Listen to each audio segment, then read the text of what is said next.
2022년 4월 24일 주일 새벽 기도에 나오신 성도님들 환영합니다. 함께 기도하겠습니다. 사랑의 하나님, 감사합니다. 이 새벽에도 저희들의 잠을 깨워주시고 주님 앞에 나오게 하시니 감사드립니다. 이 시간 저희에게 기도할 수 있는 힘과 은혜를 주셔서 오늘도 주 안에서 공급해 주시는 말씀과 성령의 은혜를 의지하여 승리하는 삶을 살게 하옵소서. 예수님의 이름으로 기도합니다. 아멘. 다 함께 찬송가 290장 찬송 부르시겠습니다.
하나님의 말씀은 말라기 1장 6절에서 14절의 말씀입니다.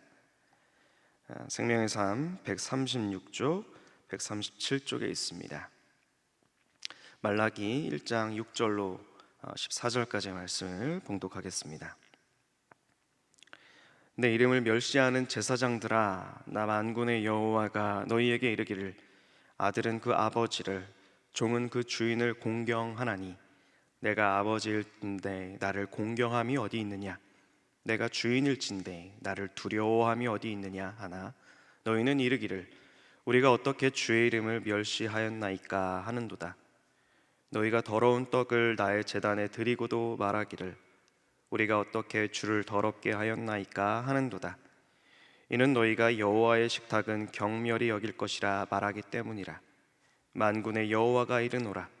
너희가 눈먼 희생 제물을 바치는 것이 어찌 악하지 아니하며 저는 것, 병든 것을 드리는 것이 어찌 악하지 아니하냐. 이제 그것을 너희 총독에게 드려보라. 그가 너를 기뻐하겠으며 너를 받아주겠느냐. 만군의 여호와가 이르노라. 너희는 나 하나님께 은혜를 구하면서 우리를 불쌍히 여기소서 하여 보라. 너희가 이같이 행하였으니 내가 너희 중 하나인들 받겠느냐. 만군의 여호와가 이르노라. 너희가 내 제단 위에 헛되이 불사르지 못하게 하기 위하여 너희 중에 성전문을 닫을 자가 있었으면 좋겠도다. 내가 너희를 기뻐하지 아니하며 너희가 손으로 드리는 것을 받지도 아니하리라. 만군의 여호와가 이르노라. 해 뜨는 곳에서부터 해 지는 곳까지의 이방 민족 중에서 내 이름이 크게 될 것이라. 각 처에서 내 이름을 위하여 분향하며 깨끗한 제물을 드리리니 이는 내 이름이 이방 민족 중에서 크게 될 것임이니라. 그러나 너희는 말하기를 여호와의 식탁은 더러워졌고 그 위에 있는 과일 곧 먹을 것은 경멸이 여길 것이라 하여 내 이름을 더럽히는도다. 만군의 여호와가 이르노라. 너희가 또 말하기를 이 일이 얼마나 번거로운고 하며 고웃음치고 훔친 물건과 저는 것 병든 것을 가져왔느니라. 너희가 이같이 봉헌물을 가져오니 내가 그것을 너희 손에서 받겠느냐. 이는 여호와의 말이니라. 짐승 떼 가운데에 수컷이 있거늘 그 서원하는 일에 흠 있는 것으로 속여 내게 드리는 자는 저주를 받으리니 나는 큰 임금이요 내 이름은 이방 민족 중에서 두려워하는 것이 됨이니라. 만군의 여호와의 말이니라. 이것은 살아계신 하나님의 말씀입니다. 아멘. 할렐루야. 이 새벽에도 주님 앞에 나와 기도하는 우리 성도님들께 하나님의 은혜와 평강이 함께 하시기를 간절히 소망합니다. 우리는 어제부터 말라기서를 묵상하기 하고 있습니다. 말라기서는 우리가 앞서 묵상했던 이 에스라서 그리고 느헤미야서와 관련이 깊습니다. 같은 시대를 배경으로 기록된 예언의 말씀이기 때문입니다. 그래서 성서학자들은 말라기서가 에스라와 느헤미야 이후의 시대, 그러니까 주전 450년에서 430년 사이에 이 제2성전이 완공이 되고 또 에스라와 느헤미야가 이스라엘 사회를 개혁했던, 영적으로 개혁하고 갱신한 이후에 기록되었을 것으로 추정합니다. 우리가 잘 알듯이 에스라와 느헤미야는 이스라엘의 영적인 지도자로서 하나님의 율법의 말씀을 백성들에게 부지런히 가르쳤습니다. 그들은 이방인들과의 통혼을 금지시켰습니다. 이방의 우상과 풍습이 이스라엘을 오염시키지 못하게 막은 것이죠. 백성들은 하나님의 율법을 정기적으로 들었고 그 말씀에 부합하게 생활하기 위해서 온 사회가 노력을 했습니다. 영적인 부흥의 시기를 경험했던 것이죠. 그러나 어느 정도의 시간이 흐른 뒤에 다시 이스라엘은 영적인 나태함과 무력감에 빠지게 됩니다. 말라기서를 쭉 읽어보면 어떤 문제들이 이스라엘로 하여금 영적인 나태와 무기력에 빠지게 만들었는지를 우리가 잘 알 수 있습니다. 예를 들어서 아주 해이해지고 또 부패한 제사장들의 모습이 나오고, 또한 이 제사 의식이 굉장히 잘못된 모습으로 또 드려지는 그런 이야기도 나옵니다. 또 11조를 등한시하는 이러한 영적인 문제들과 더불어서 사회적인 병폐들, 잘못된 모습들 역시 기록되어 있습니다. 그래서 하나님께서는 나의 사자, 나의 메신저라는 뜻의 이름을 가진 말라기 선지자를 이스라엘 백성들에게 또 보내셨습니다. 하나님께서는 그의 사자 말라기를 통해서 하나님께서는 이스라엘의 하나님이실 뿐만이 아니라 모든 민족 위에 뛰어나신 하나님이심을, 이방 민족의 경외를 받으시기 합당하신 하나님이심을 강조하고 있습니다. 또한 하나님은 말라기서를 통해서 만군의 여호와가 되신다라고 강조하십니다. 우리가 말라기서를 읽다 보면 이 말라기 선지자가 하나님을 만군의 여호와라는 호칭으로 표현하고 있다는 사실을 우리가 자주 보게 됩니다. 만군의 여호와라는 호칭에는 한 번 말씀을 하시면 반드시 그 말씀을 성취하시는 권능과 능력의 하나님이라는 신학적인 의미가 내포되어 있습니다. 특히 만군의 여호와라는 이 단어를 통해서 우리는 하나님의 구원과 또 하나님의 언약이 하나님을 경외하는 이방 민족에게까지 확장됨을 우리는 이 말라기서를 통해서 보게 됩니다. 말라기서 이후 400년이 지난 이 신약의 시대에 이제 예수님께서 오셔서 하나님의 구원과 언약이 이스라엘만이 아니라 모든 이방 민족에게도 확장됨을 통해서 우리는 이 말라기서의 약속이 성취되었음을 알게 됩니다. 또한 말라기서를 올바로 읽기 위해서는 말라기서의 구조를 살펴볼 필요가 있습니다. 말라기서의 문학적인 장르는 예언서입니다. 하나님께서는 본문에서 이스라엘과 논쟁을 하시는데요, 하나님께서 말라기 선지자를 통해서 어떤 말씀이나 또 주장을 하시면 이스라엘은 그것에 대해서 반박을 합니다. 하나님께 반박을 하고, 그러면 말라기 선지자는 다시 하나님의 말씀을, 그 하나님의 주장을 재진술을 합니다. 그리고 그 주장의, 그 말씀의 근거를 제시하는 그러한 구조와 패턴으로 이 말라기서가 기록이 되어 있는데, 총 6개의 논쟁이 기록되어 있습니다. 주장, 또 반박, 또 그 주장에 대한 재진술과 그 근거, 이런 패턴으로 되어 있으니까 여러분이 말라기서를 쭉 보시면서 이 구조를 머릿속에 또 담고 보시면 더 잘 이해가 될 것입니다. 오늘 읽은 이 1장 6절 이하의 말씀은 6개의 논쟁 중에서 두 번째 논쟁에 해당되는 내용입니다. 두 번째 논쟁은 하나님의 성전에서 올바른 제사를 회복하라 라는 주제를 다루고 있습니다. 6절 상반절에서 중반까지 하나님의 주장이 나오는데요, 하나님께서는 이렇게 말씀하십니다. 이스라엘의 제사장들은 하나님을 두려워하지도 않고 경외하지도 않은 채 하나님께 제사를 드리고 있다. 그렇게 하나님께서 말씀하시죠. 6절 상반절에서 중반까지 한번 읽어보겠습니다.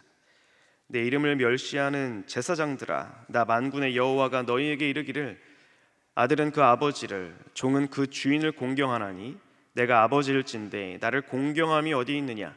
내가 주인일진데 나를 두려워함이 어디 있느냐? 여기서 공경이라는 말이 나오는데요, 히브리어로 예카베드라는 말입니다. 이 말은 무겁게 여기다, 귀중히 여기다, 또 영화롭게 하다라는 의미를 가진 말입니다. 하나님께서는 이 6절에서 아들과 아버지, 또 종과 주인을 비유를 통해서 하나님을 경외함에 대해서 말씀을 하십니다.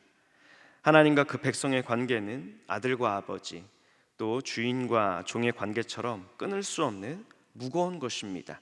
또 소중한 것입니다. 그런 관계입니다. 하지만 이스라엘은 하나님을 가볍게 여기고 멸시했다라고 주장하십니다. 그러자 6절 하반절에서 이스라엘이 이렇게 반박합니다. 우리가 어떻게 주의 이름을 멸시하였나이까? 자신들의 잘못을 뉘우치지 않고 또 인정하지 않는 뻔뻔한 모습을 보이고 있습니다. 그러자 하나님께서 7에서 10절을 통해서 어떻게 이스라엘이 하나님을 가볍게 여기고 또 제사를 경멸했는지 상세히 조목조목 말씀하십니다. 첫 번째는 더러운 떡을 드렸습니다. 두 번째는 병든 눈먼 희생 제물을 바쳤습니다. 세 번째, 그렇기 때문에 하나님께서는 이스라엘의 잘못된 제물과 제사를 받지 않으신다라고 말씀하십니다. 7절을 보시기 바랍니다. 너희가 더러운 떡을 나의 제단에 드리고도 말하기를 우리가 어떻게 주를 더럽게 하였나이까 하는도다. 이는 너희가 여호와의 식탁은 경멸히 여길 것이라 말하기 때문이라. 여기서 더러운 떡이라는 말은 오염된 떡을 가리키는 말입니다. 오염된 떡을 제물로 드렸다는 것입니다. 아마도 누룩이 들어간 그런 진설병을 말하는 것으로 보입니다. 즉 이스라엘 백성들과 제사장들은 자신들이 평소에 먹던 떡을 아무거나 가져와서 제물로 바쳤다, 그렇게 우리가 이해할 수 있습니다. 또한 8절에서는 병든 동물을 희생 제물로 바쳤다라고 말씀하십니다. 8절입니다. 만군의 여호와가 이르노라, 너희가 눈먼 희생 제물을 바치는 것이 어찌 악하지 아니하며 저는 것 병든 것을 드리는 것이 어찌 악하지 아니하냐. 이제 그것을 너희 총독에게 드려보라. 그가 너를 기뻐하겠으며 너를 받아주겠느냐. 상품 가치도 없고 먹기도 꺼림직한 병든 짐승을 지금 가져와서 제사의 희생제물로 바치고 있는 모습을 하나님께서 고발하시는 것입니다. 그런데 여기서 주목할 점이 있는데요, 하나님께서는 흠 있는 제물을 악하다고 하지 않으시고 흠 있는 제물을 가져와서 바치는, 흠 있는 제물을 가져와서 하나님께 드리는 이 제사장들이 악하다라고 말씀하는 부분입니다. 물론 흠이 있는 제물도 이 율법을 어기는 잘못이지만 그것보다 더 중요한 것은 아무런 제물이나 바쳐도 상관없다고 형식적으로 이렇게 제사에 임하는 이 제사장들의 왜곡된 마음과 태도를 지금 하나님께서 경고하시는 것입니다. 책망하고 계시는 것입니다. 우리는 이러한 내용들을 통해서 우리가 그 드리는 예배를 좀 돌아볼 필요가 있습니다. 예배란 하나님과 맺는 인격적인 관계입니다. 하나님께서 인격적인 하나님이시고 우리를 인격적인, 전인격적인 존재로 창조하셨습니다. 그렇기 때문에 우리가 예배 안에서 그리스도의 보혈을 의지해서 하나님을 찬양하고 인격적으로 하나님께 나아가고 하나님의 용서와 또 하나님의 말씀을 귀 기울여 듣고 인격적으로 반응하고 결단하고 우리의 삶을 주님 앞에 합당하게 살기로 결단하는 것이 바로 예배입니다.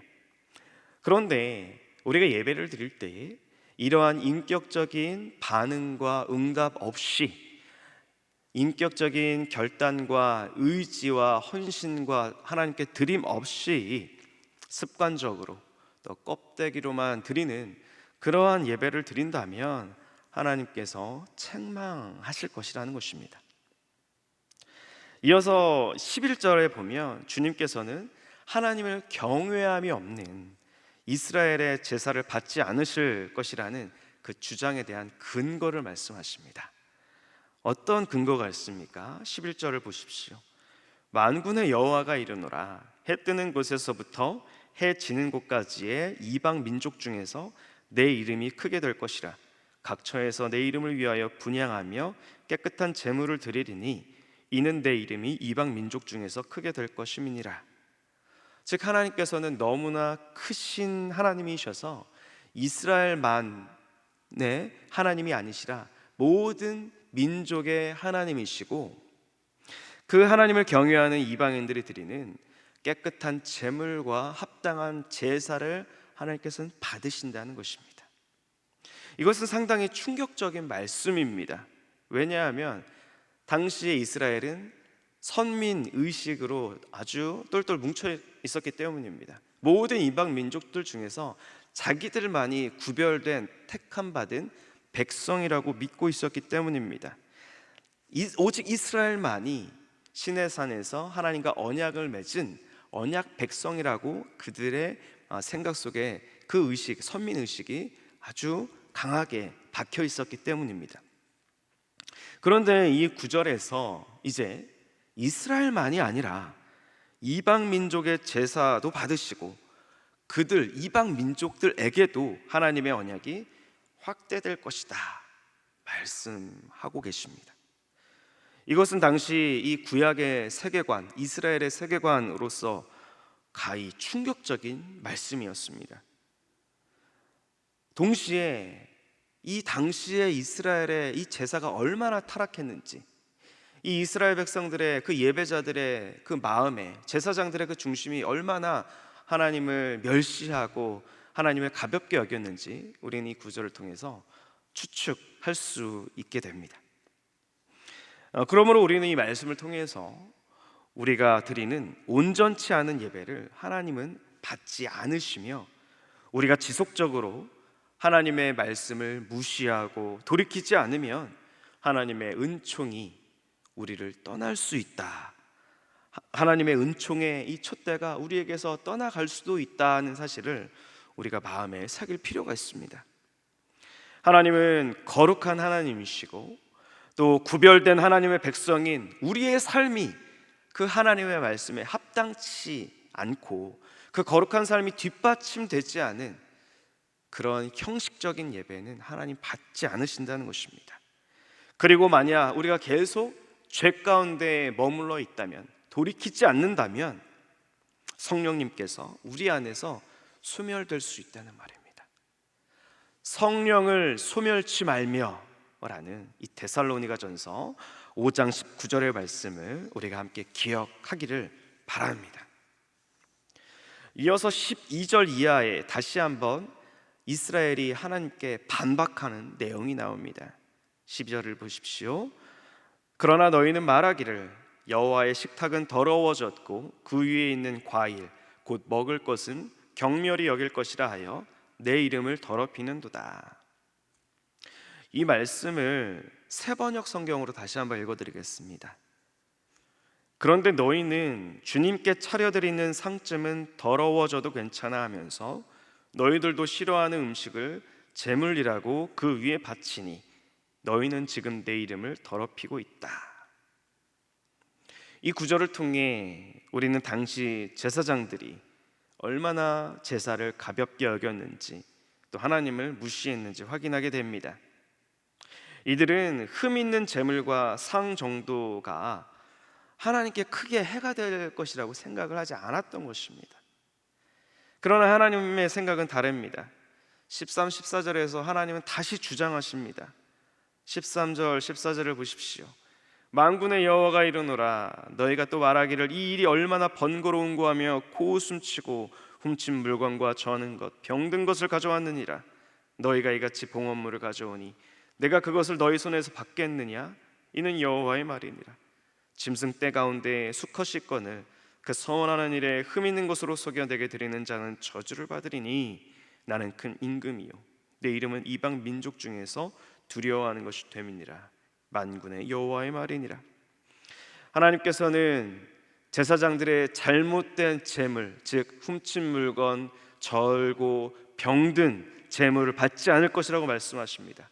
그리고 흠 있는 것을 흠이 없다고 속여서 바치는 자들은 저주받을 것이라고 말씀하십니다. 14절 하반절에서 다시 한번 이렇게 말씀하시는 근거가 진술됩니다. 나는 큰 임금이요 내 이름은 이방 민족 중에서 두려워하는 것이 됨이니라. 만군의 여호와의 말이니라. 그렇습니다. 하나님은 큰 왕이시고 이스라엘만이 아닌 모든 민족의 왕이시기 때문에 흠 있는 제물로 드리는 이 잘못된 제사는 받지 않으신다 말씀합니다. 우리는 오늘 이 본문을 통해서 하나님과 인격적인 관계를 맺는 온전한 예배를 드리라는 영적인 교훈을 얻게 됩니다. 예배는 하나님께서 예배자를 받으시는 인격적인 의식입니다. 예배의 목적은 하나님과 맺는 관계를 온전히 즐겁게 누리는 데에 있습니다. 예배자는 예배를 통해서 하나님과의 그 깊고 친밀한 인격적인 관계에 들어가게 됩니다. 그러므로 예배자는 예배를 드릴 때에 정말 하나님을 무겁게 여기고 귀하게 여기는 마음을 우리의 몸으로, 우리의 겉으로, 외형적인 모습으로 잘 표현을 해야 합니다. 그리고 하나님을 경외하는 마음이 예배를 드리는 예배자의 그 태도와 자세, 그리고 봉헌을 통해서 잘 표현되어야 합니다. 예배에 임하는 중심이 흐트러지면 예배를 드리는 그 표현도, 태도도, 모습도, 봉헌도 흠이 있게 됩니다. 거룩하신 하나님께서는 흠 있는 예배를 받지 않으심을 꼭 기억하십시오. 그러므로 하나님을 사랑하고 경외하는 마음과 그에 합당한 외적인 모습을 갖추어서 예배를 드리시는 성도님들 되시기 간절히 소망합니다. 그때 우리는 하나님과 인격적인 관계 안으로 들어가서 하나님이 주시는 그 은혜를 온전히 누릴 수 있게 됩니다. 우리는 코로나19 사회적 거리두기가 이제 서서히 완화가 되고 또 해제가 될 시기에 서 있습니다. 이제 우리는 지난 3년 가까이 들여온 온라인 예배에 대한 재고가 필요합니다. 온라인 예배는 코로나 팬데믹이라는 불가피한 상황에서 드려진 예배 형식이었습니다. 그러나 온라인 예배는 우리와 하나님과 인격적인 관계 형성이 어렵다라는 한계가 있었습니다. 이를 인정해야 합니다. 그렇기 때문에 이제는 현장 예배에 참여하기 위해서 다시 힘써야 하고, 나만이 아니라 우리 구역 식구들 또 주위의 성도들을 현장 예배로 오라고 독려할 필요가 있습니다. 더불어서 우리의 예배의 중심과 또 예배에 드리는 표현을 돌아볼 필요가 있습니다. 우리는 정성껏 예배드리기 위해서 힘써야 합니다. 예를 들어서 예배드리기 10분 전에는 미리 와서 기도로 예배를 준비한다든지, 봉헌을 미리 봉투에 준비한다든지, 설교 시간에 집중해서 말씀을 경청하고 말씀을 내 삶에 적용한다든지, 또한 주일 설교 말씀을 소그룹이나 구역 모임에서 나누는 활동에 열심을 낸다든지, 또 예배에 집중하기 위해 핸드폰을 무음 설정해 놓는다든지, 장애물을 제거하기 위해 힘쓰는 이런 노력을 통해서 우리는 정성껏 예배를 드릴 수 있습니다. 무엇보다 우리의 거룩한 삶이 뒷받침된 예배를 드리기 위해서 애써야 합니다. 오늘 말라기 본문을 통해 우리가 드리는 예배를 돌아볼 수 있기를 바랍니다. 우리의 중심과 올바른 태도가 뒷받침된 거룩한 예배를 통해서 하나님과 인격적인 관계를 맺고 은혜를 누리며 힘있게 앞으로 나아가는 우리 성도님들 되시기를 간절히 소망합니다. 함께 기도하겠습니다. 살아계신 하나님, 우리의 예배가 하나님을 경외하며 하나님의 은혜를 무겁게 여기는 우리의 중심이 잘 표현되는 예배가 되게 하옵소서. 거룩한 삶이 뒷받침되는 예배가 되게 하시고 흠없는 예물을 드리는 예배가 되게 하셔서 하나님이 기뻐하시는 예배, 또 하나님이 인정하시는 예배자 다 되게 하여 주셔서 하나님이 주시는 은혜와 복을 날마다 누리게 하여 주시옵소서. 하나님 아버지, 오늘은 항존지 1차 선거가 있는 날입니다.